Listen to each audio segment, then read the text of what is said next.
Hi everyone. For those of you who didn't turn in to my spread that I did yesterday, this is, a continuation of that.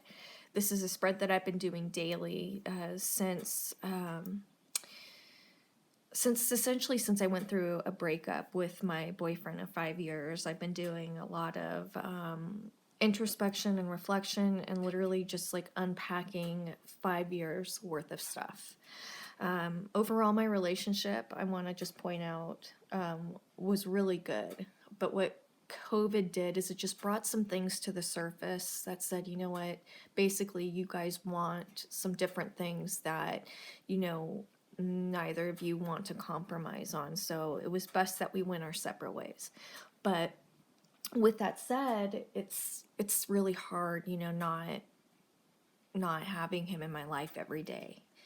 In fact, at this point, we're not even communicating because it's too hard for he and I to just be friends. So that's that in a nutshell. So the spread I'm going to do is a spread that comes from Lindsay Mack. And for those of you who are interested in maybe taking some tarot classes, I highly recommend checking her out because her interpretation and the way that she views tarot is just absolutely phenomenal. And I encourage anybody who's interested in tarot to check her out. So this is a spread that I've been doing every day, and then I've been journaling about it. And so basically it's, stepping into the medicine that you need to know or learn for today. And, our future is fluid, so things are always changing. So I think that this is a good way to have a relationship with your deck, being able to read for yourself, because reading for yourself is probably, God, it is so difficult. And this is a really good way to do it. So the first card is the Ten of Wands, and this is the holy intention of this moment. And when we are within this type of energy, first of all, it's a 10, so it marks the end of a cycle, or a cycle that's coming to completion. But, in a traditional Rider-Waite-Smith card, you would see somebody who is carrying a lot of wood on their back, right?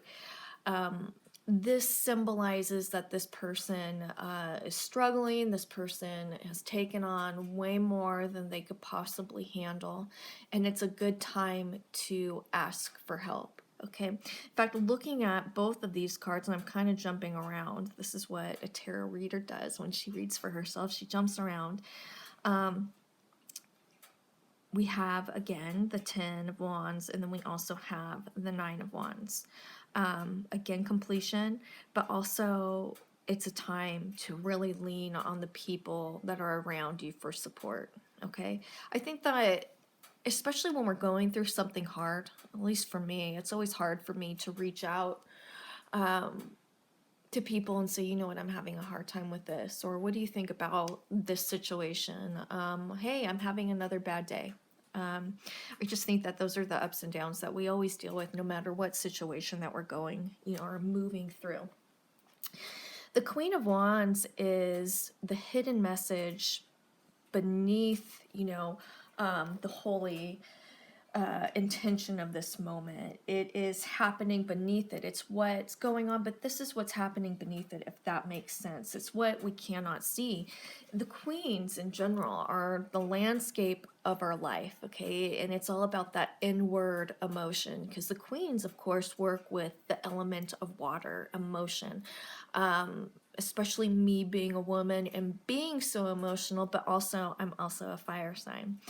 When we are within the Queen of Wands energy, this is all beautiful, alchemical energy, okay? This is magic. The Queen of Wands is the witch of the tarot who works with fire and water and harmonizes them. When we are within the energy of the Queen of Wands, it has to be it has to do with being just extremely comfortable within yourself. So you're diving deep into your passions. You're also diving deep into your emotions.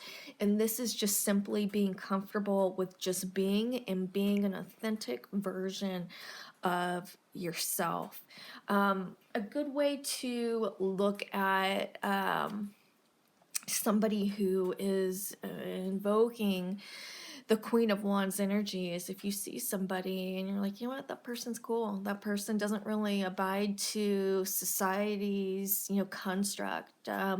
However, they do their own thing and they're completely comfortable with that. That's Queen of Wands energy, if that makes sense. But also this touches on the power that you have within yourself. If you want to change a situation, change it.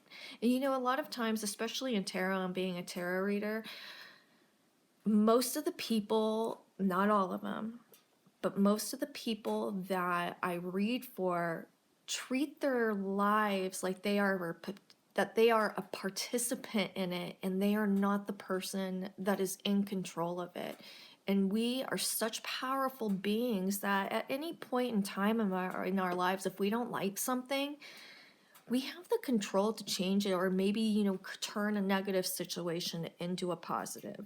So this right here is saying, okay, ask for help. It's okay to lean on others, but what's a product of moving through this energy is you coming to terms with your authentic self, you living your authentic life. So the next card is the Knight of Swords. And this has to do with what I am learning right now. So the Knight of Swords it works with air. This is double air. Knights work with the element of air. So it's a very, very fast moving type of energy, specifically because this one's double air. Fire is also a fast energy, so I'm going through a lot of fast changes. This is saying that even though you're going through a lot of changes, which are moving very fast, you are, on the right path. You are making the right type of decisions. So this has to do with me just, this has to do with the divine saying, trust, you're on the right path. Trust you're doing the right things. So then we come to the energy of the Nine of Wands. This has to do with, and this is, what is my intention of, today? What am I being asked to step into? So I'm being asked to step into the energy of the Nine of Wands. So these two cards, they could be difficult to deal with.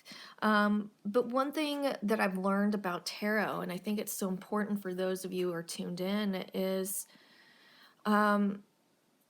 there's really good energy that's associated with these difficult cards. There's always something good to take away from them. And this is saying, all right, you might feel like maybe you are overwhelmed, or maybe you're feeling a little busy and you're not having time for other aspects of your life. Again, this is saying, again, that it's okay to ask for support. I'm going back to this card. But also there's a light at the end of the tunnel, moving through all this emotional stuff that I'm moving through. But it's so important right now that I take this time to really come into my personal being. And moving through self-care, and this is a form of self-care. Also, one of the things that really came out of my reading yesterday is that I'm going through a deep healing process, and part of that healing and what's going to be cathartic is if I share this, energy, or I'm sharing these lessons in my process with people around me. That not only helps me heal, it helps others who need to heal as well. So that's, another reason why I think it's so important for me to get back in front of the camera and share some personal stuff that's been going on with me. So another thing I want to touch on is COVID. And COVID sucks, okay? Who would have ever thought that we in our lifetime would be dealing with a health pandemic? And it just doesn't look like it's going away anytime soon. Where I live, they're talking about doing shutdowns again, implementing curfews. So I want to say, though, despite all of this horrible stuff that's going on, I want to say one positive a day that has happened since COVID. The biggest, it has brought attention to things that are no longer serving me, that are no longer in my life. It has asked me to clean house. But not only that, I am able to spend, a lot of time with my family and my animals, and I now have a lot more time for my art because I am a painter, or I am learning to paint. I don't like saying I'm a painter. I like to paint. I guess I said I was going to say one thing I'm thankful for with COVID a day, but I said several. So we'll see how tomorrow goes. And I'm interested in hearing about how you're coping with COVID, but also, I mean, what type of experiences do you have that has helped you move forward through, an emotional upheaval? What helped you heal? Okay, and I'd love to see that information within the comments. All right, so with that said, this is me signing off, and I hope you guys are doing okay. All right, bye.